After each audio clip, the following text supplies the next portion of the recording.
This is Daily Blast Live. We're talking about what you're talking about.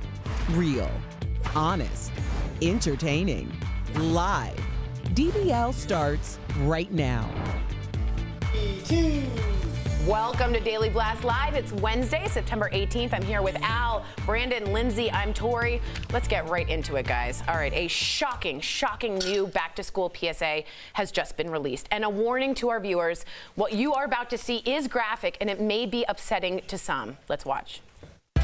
This year, my mom got me the perfect bag for back to school.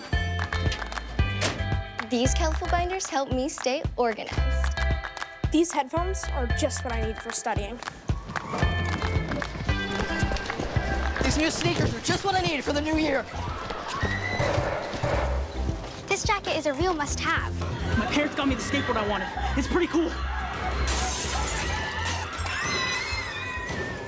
These scissors really come in handy in art class. These colored pencils, too. These new socks, they can be a real lifesaver.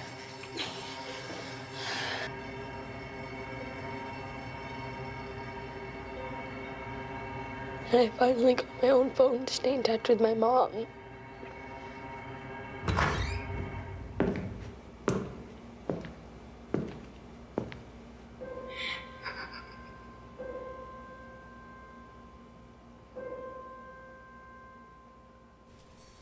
Okay, so let's all just have a moment. Really effective, really hard to watch. The PSA was created by Sandy Hook Promise. It's an organization founded after the 2012 mass shooting by family members whose loved ones were actually killed in Sandy Hook. They hope it will spur action to protect children from gun violence. This is all over today. Just so you know, we signed up and got the Sandy Hook Promise signs. And what it is knowing the signs of who might be a shooter, who might not. It has nothing about gun control. It's simply about asking kids to be the first line of defense. I'm like shaky because that was so crazy. And I just wanted to bring up real quick why I think this was so effective and why I think this should be shown. This is an image at prom night that a lot of kids see. If we can get that image. This is called a drunk driving simulation, okay? So what it is kids walk by and they have to see firefighters extract an actor, but with blood and with cars and with the glass and everything to show you what not to do. And it only is when it gets to this level that it somehow clicks, I think, for people. And that, to me, is a little bit similar to the PSA situation. I want to know what you guys thought. I mean, I'm shaky. Are you guys? I don't know. Maybe I'm just so desensitized. Maybe you're numb. To all of this. I mean, how do you still have the same emotion after 250 of these? And it's not seeing the kids. Yeah, it's not to take away from the victims. It's just like I can't believe that we're in a day and age where we see a commercial like that and it airs and no one's like, well, what was that for? Right. We all know exactly what that's for, and it did hit me that yes, the summertime is over. So. In my head, I'm like, we haven't been doing a lot of school shooting stories, so I was like, oh, it's the summertime. Right. So here they come again. Right. So back to school. It's a solemn reminder to all of us. And I went back and forth with my my older brother this morning, and because my nieces and nephews have started school, and like you said, I wasn't even thinking about it until I watched this morning, and this is such a powerful image. And like you said, how they pull that actor out that car for kids to see that. You just think of how positive that is. Just think about back then when they used to have the Marlboro Man, smoking cigarettes, looking cool, about, womanizing, guys being around a bunch of women, how we thought that image was so cool and how that affected us. We need stuff like that, I feel like. But my brother does not agree, Lindsay. He said that instead of glorifying, which he thinks this is, he says that we should be having more commercials about anti-bullying, mental health issues, household, broken household I think this might issues. spark those conversations. Go ahead, Lindsay. This one struck me because it looked like a Target commercial, and then you realize that kids are the target, which is a sad reality for the world that we live in. However, there are other campaigns that I wouldn't agree with, like a streetwear brand that has bullet holes. We can pull up a picture. A streetwear brand has bullet holes inside of the hoodies, and then school names where there's been shootings recently. See, I have no problem with that either. Well, I wouldn't want my kid to walk around with bullet holes all in his shirt. I'm not a mom, but as a mom, I can understand how that would be a scary reality. Also, people who've been through issues like Sandy Hook and been through or even lived in the community, watching this back, and it first looks like a Target commercial, and then watching all those kids hurt could bring up some bad memories, similarly to 9/11 when they banned a lot of news networks from airing the planes hitting the tower again. You know, it's just like a really solemn moment, and I don't know if we want to, you're right, they didn't go into any political areas with this, so I appreciate that, but I think it's important to teach kids the right signs to look for. Yeah, I without, love this. Yeah, this is important as a backup. You can't just have that and nothing, right? You got to have a takeaway. So I encourage you to write us and let us know how it spoke to you. We had some different reactions. Numb, we had anger, we had a disagreement with the youth, and we also had maybe it's gone a bit too far. So we want to know how DBL Nation feels. After all these school shootings, what else could be too far? That's how I feel. That's how I feel. All right, guys, a big fight broke out in Beverly Hills yesterday. You got to see this. The president was in Southern California for a fundraising visit, but his trip was greeted by a lot of people on both sides. So check out this brawl, good Lord, that broke out between supporters and protesters right out front of the Beverly Hills Hotel. I feel like I'm watching a movie. Anti-Trump demonstrators set a U.S. flag on fire, which reportedly set off the skirmish. Police officers had to separate the two groups. Some were detained for violence, according to CBS News. So this just brings me to yesterday when we discussed those kids holding a Trump banner, and I was saying that might be too politically charged? Yeah, even the sitting president, and now we see adults doing it. It's problematic that you can't disagree on politics without fighting. They're all adults there acting like children. Burning the flag, I think that which happened at that protest is going too far. I think if you're not according to the Supreme Court. But okay, but if you are really anti-Trump and you want to do something about it, how about ignite your candidate? There's time and space for you to find a superstar in the Democratic Party, which I don't know if you all agree at this table, I haven't seen one. And so to only go to Trump rallies and bash him seems like the bad way. The man is going to make $15 million in 2 days there. Or do you think they're trying to challenge by not normalizing this behavior, by saying I'm not allowing this guy to be there? So stoop low. The same, right? I hear you. The pillar that the Democratic Party stands on, Michelle when Obama, we go high, that's going even lower. Burning a flag. Do you agree? You know, we always sit up here and we say we want people to come together, we want bipartisanship, but let's just be honest. People want this divisiveness. Those people there, both sides went there to push their own narrative, their own ideology. But I agree with you on burning the flag, because if Colin Kaepernick could get blackballed by the NFL for taking a knee during the anthem, how do you think that you're going to be able to unite people by burning a flag? Texas v. Johnson, Texas, just so you know. 1984. Right, Texas v. Johnson says that's an act of freedom of speech. So just so you know, a lot of people find that a patriotic act by burning the flag, saying this is not my America. I don't want it to be this way. How do you feel, Al? You know, the burning the flag is like, that's not going to get anybody on your team. It's just not. I mean, that's not how, again, is it within your rights to do it? Have but at it won't start a conversation. But I kind of go with Lindsay on this one. I think canvassing your neighborhood and getting people out to vote, that's what happened last time. I think Trump only won in those swing states for like 70,000 votes. Exactly. That's nothing. Yeah. That is to keep in mind nothing. that Trump raised almost $25 million with the RNC, which has his back in the last month alone, and then $15 million here. It doesn't seem like the tactic is working. I feel you. Interesting. DBL, let us know what you think. All right. Now time for a little bit of a lighter story. Really? Yes. Thank God. A man in New Zealand knew he was getting fired. This is so funny. So he brought a support clown to the meeting. Okay, he says he paid the professional clown $200 to help lighten the mood, but he didn't leave the meeting empty-handed. The clown made him some balloon animals. So just so you know, in New Zealand, they said you can bring someone with you for support to your firing interview, and he brought a clown. See, I would have brought support scotch. Just three fingers of support. 3 fingers. My question is, I wouldn't go. I know I'm about to get fired. Yeah, why do you go to the meeting in the I'm just going to skip the meeting. Like, we're good. Okay, I'll see you later. How New Zealand of them to be like, do you need support? Sure, go ahead. You know what I mean? What would you bring?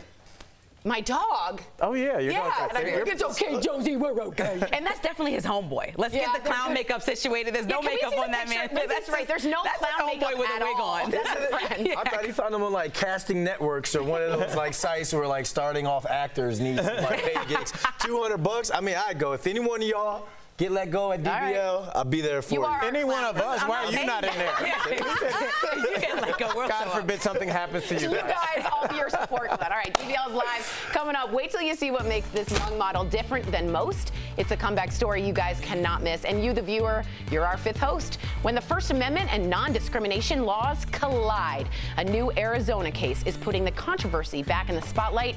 And your comments, they're coming in next. Stay tuned.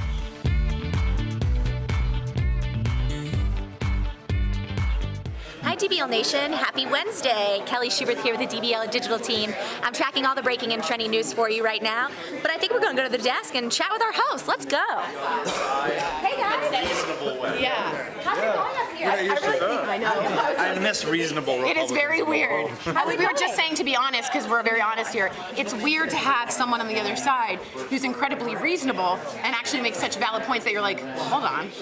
Wait a minute. have to agree with that. I wish that I was on the panel after the debates. Because I was like, and even just watching Jimmy Kimmel on one of the late night shows last night, Elizabeth Warren was on, and he said, tell me how much the health care plan, your plan, is going to cost taxpayers. And she said, here's the thing. Here's the thing is just immediately a lie after that. It shouldn't be here. How much is it going to cost? Yeah. Like, we're not getting answers, and so I don't see how we're going to come to a... Okay, so we're in an elevator, you and me, and it's up to us to choose the next president, okay? We have to pick one Democratic candidate. Right now, who would it be for you? Joe Biden is the only one who has experience going on both sides of the aisle and coming to something that's a reasonable conclusion. And we need a president that's going to be able to work with both parties. Another polarizing president is not really going to work. Do you think Warren is too polar? Right now, she's sort of the one creeping up. Why would she be considered polarizing? She's not. It's just like she wants to completely even wipe out. Like Obama's like, okay, I know we're not going to wipe out healthcare with Obamacare, right? We have to scale back and fix what we already have. She wants to completely get rid of it and pay for this $1 billion plan, but has no way to do that. And everyone's been asking her. Yeah, everyone's been asking her how much it's going to cost taxpayers, and she keeps hitting people with this overall price thing. It's the She's like, millionaire come on, tax, right? Well, she is an economics professor at Harvard. Clearly, I think she has a plan, but maybe she hasn't executed. Well, she's not vocalizing it. I see. And I think so. Even when you have late night hosts who lean Democratic, confused. Yeah, they said it was Colbert did that. Yeah, Colbert did that. Yeah, you made a point. And they're literally rallying for her. We have scrolls. But, like, do you think that it matters, like, how she vocalizes? Because if you think about what Trump ran on and won, it was just like build the wall. Right. That's what a lot of people run on things. I think when you start talking about paying for something, people's eyes glaze over. That's a good point because you get bored. Build the wall, lock her up.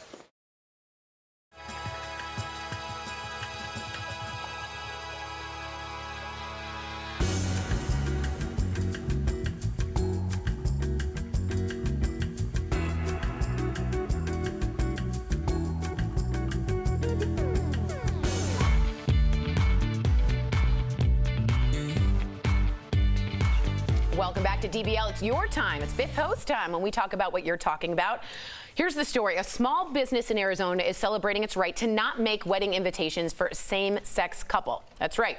An Arizona Supreme Court ruled that Brush and Nib Studio, a handmade stationery company, could turn away business from members of the LGBTQ plus community because of their Christian beliefs. But those opposed say that discrimination is wrong despite religion. So DBL Nation, should companies be allowed to refuse business because of religion? Whoa. All right, so Judith from Facebook says, this company should be shut down. No human should be refused business for being human.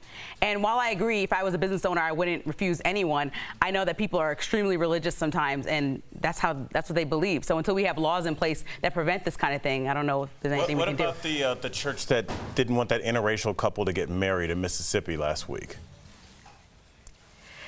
It's tricky.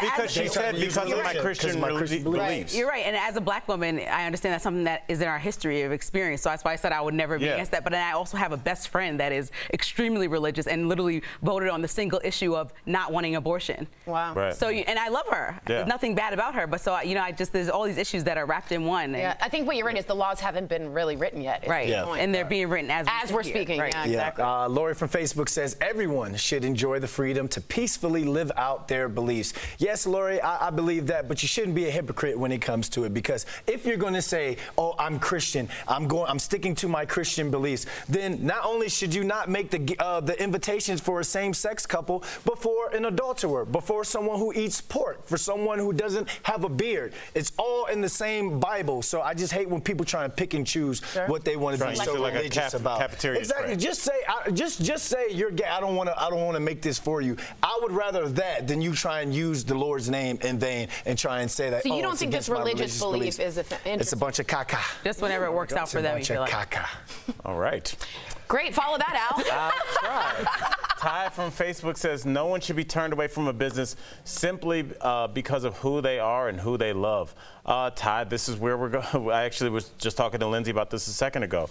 No one is saying that you can't believe what you want to believe. People start to have a problem when you start to open private businesses because now your beliefs are going to start affecting other people, aka the people coming in to patronize your business. So if you say, I believe everybody should, listen to my beliefs, and also I don't think I want to serve gay people patty melts at my diner, well, now we have a problem. The first half is fine. The second half is once you decide to start making a profit off the public, you have to leave your religion at your front door. Interesting.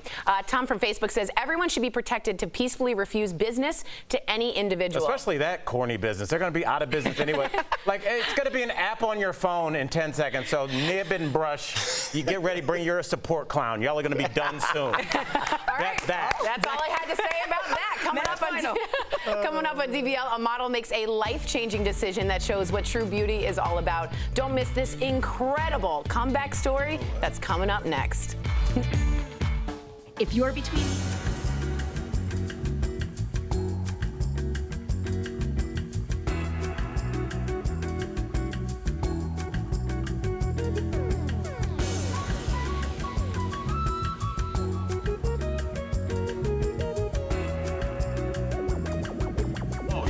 Sorry, guys, we're listening. Oh, I have something to say. Thank you.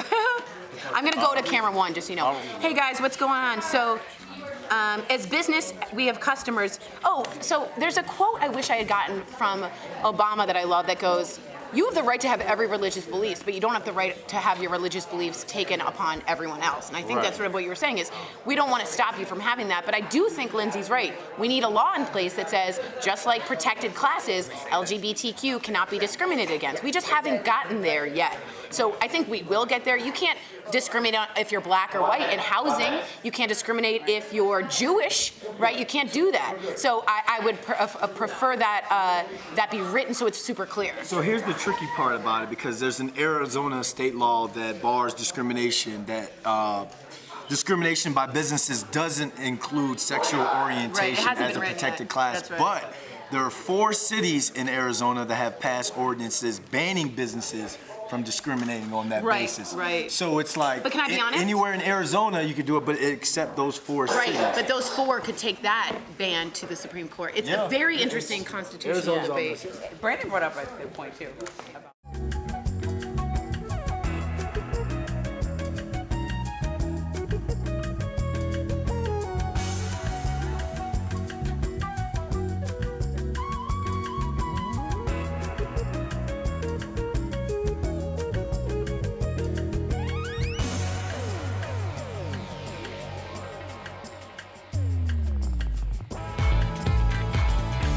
Welcome back to DBL. Now, we all know life can be unpredictable, but it's what you do in those moments that determine your strength and your perseverance. Now, we're lucky enough to follow the journey of Lexi, a 22-year-old model who was forced to make a life-altering decision, proving to the world that beauty is more than just being skin deep. Our DBL co-host Erica Cobb has her amazing comeback story. I am Lexi Bader. I've been modeling for 7 years, and I've chosen to amputate my leg below the knee. So I grew up in Boulder, and my family is super outdoorsy. We do absolutely everything from like rafting and kayaking, climbing, snowboarding, camping. I grew up skiing, but I transferred over to snowboarding when I think a sophomore year. My best friend showed it to me. Mid-season, I was going through the trees and I came out on this double black diamond, but I slipped, and instead of going straight down, I went right toward a tree. So I had 5 surgeries. They started fusing toes, they started taking things out to fix things, lengthen things. It was like a whole big ordeal. And then last year, around December, I was diagnosed with CRPS, which is chronic regional pain syndrome. It felt like my toes were breaking in my boot, not even worth it. I can't model. The shoes are way too painful. I lay in bed every single day. I usually cry every single day, and I can't do anything. I can't climb, I can't work out, I can't run, I can't walk. They told me I'd be in chronic pain for the rest of my life. So I kind of came up with this idea, and a lot of people thought I was crazy, but 7 years doing crutches and wheelchairs and surgeries, and I'm just so ready to jump in and to start my future and to move on. So I am choosing to do an elective surgery to get my leg amputated below the knee. And no matter what the outcome is, even if I can't walk again, I know that I'll be happier because I took the chance to become something better and to not live in chronic pain every day.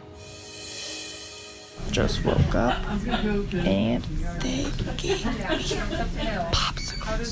So when I woke up from surgery, looked at my leg, and I was so happy. I'm like in shock right now. Oh my God. So happy that I didn't feel the pain anymore, that it was just gone, and that I could wake up and all of those 7 years of suffering was just gone. I wasn't sad at all. I didn't miss it. I just looked down and I was like, yes, no more pain.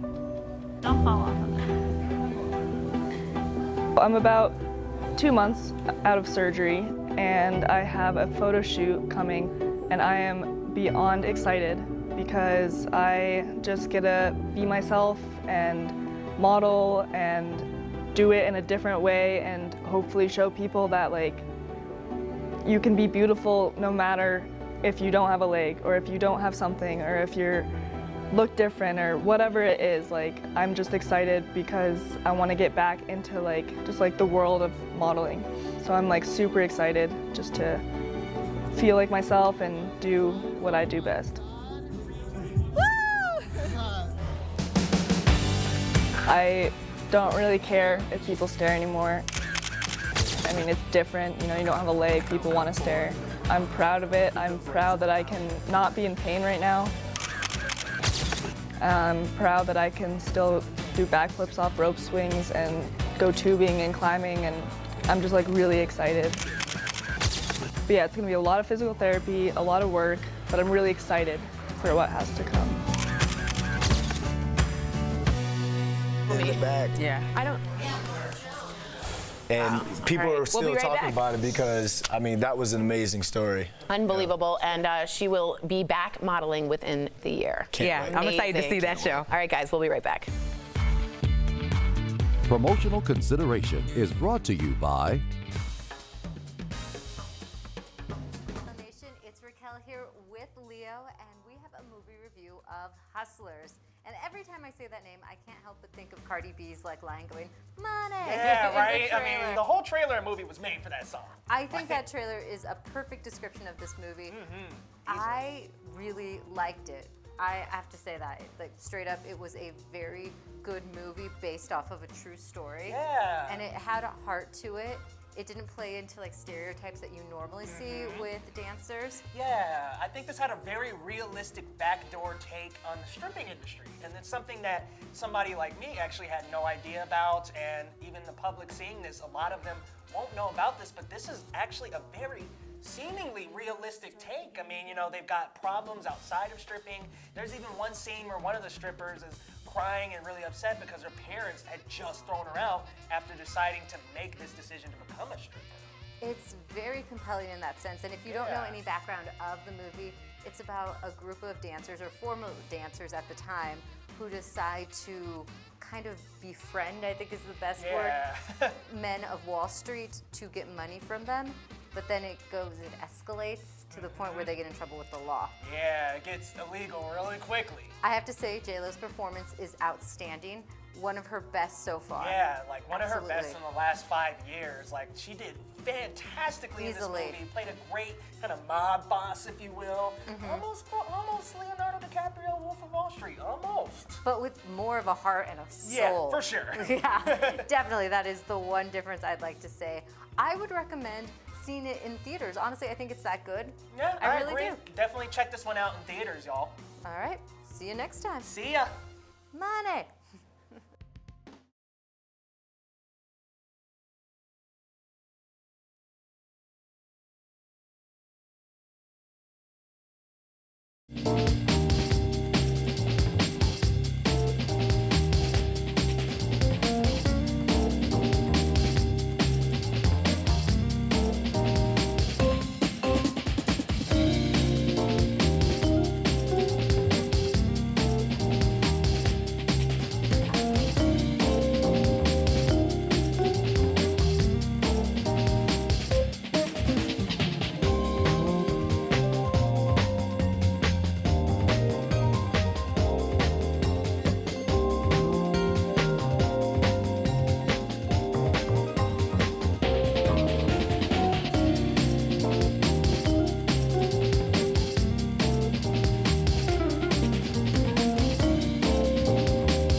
up, DBL Nation? Al Jackson here.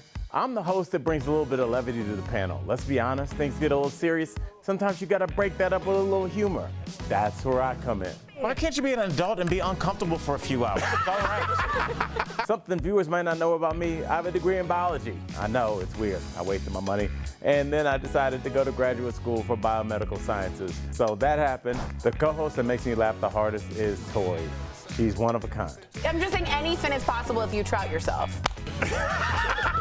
The co-host that irritates me easily is Tori. She's one of a kind. Tori, does that taste like a neighborhood you've never been to? Oh my God! DBL is bold. DBL is unfiltered. DBL is uncensored. DBL is slightly censored. That's so good. That was awesome. These bios are terrific. Yeah, and Al really really does fun. help us out in those moments where it's like, okay, it's getting weird. You just need someone to crack a joke, and he is it right there for you. Why are you guys talking about me like I died 10 years ago?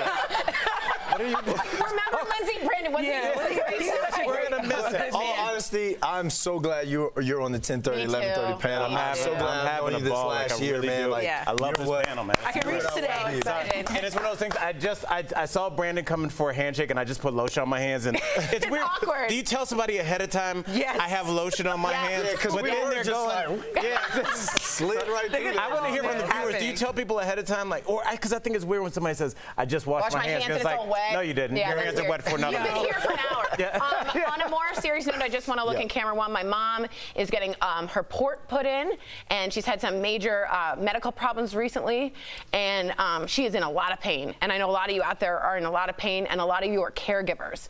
So to my dad and sister who are in the hospital watching right now, I love you. Thank you for caregiving. And to my mom, prayers. If everyone can just do a quick prayer to Judy, I'd really, really appreciate it. Thank you, It won't be guys. a quick prayer. It'll be a long prayer. Definitely. Thanks, We love you, guys. Judy. Love you, Judy. We'll see you All same right, time. we'll see you right here in the studio Same soon, place. Judy. That's right. See you tomorrow, guys. Bye.